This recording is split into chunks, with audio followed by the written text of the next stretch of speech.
ఇంట్లోనే మా బ్రదర్ ఉన్నారు, 86 మార్కులు వస్తే రాలేకపోయాడు. అంటే 60 మార్కులు వచ్చినా వేరే కులస్తులు ఉన్నారు ఇందులో. అంటే ఇప్పుడు రిజర్వేషన్ల ప్రకారం మీరే లాభం ఆడుతున్నారు. ఒక 10% వస్తే అందులో మాకు 4 పోస్టులు వస్తే మీరు ఓర్వలేని పరిస్థితి. ఇది నువ్వు అంటే నీ యొక్క సొంత ప్రయోజనాల కోసం అందరినీ బలి చేస్తున్నావు. అంతకుముందుకు జై భీమ్ అన్నావు, దళితులు అన్నావు, ఇప్పుడు బీసీలు అంటున్నావు, అంత బల్గం సినిమా ఏదో స్టోరీ చెప్తున్నావు. ఇదంతా నీకు అవసరమా? అంటే నీ ఒక ఉద్దేశం ఏంది? రాజకీయంగా నువ్వు ఎదగాలనే ఉద్దేశం ఉంటే ఇలాంటి ట్రిక్స్ అందరు గమనిస్తూనే ఉన్నారు. నీకు తగిన గుణపాఠం చెప్తారు. అర్థమవుతుందా? మీ బీసీలు, మీ కులస్తులు మీకే గుణపాఠం చెప్పే రోజు వస్తుంది. ముందుండి చూద్దాం.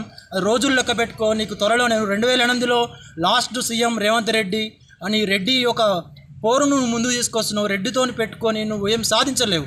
ఇదొకటి నువ్వు దృష్టిలో ఉంచుకో.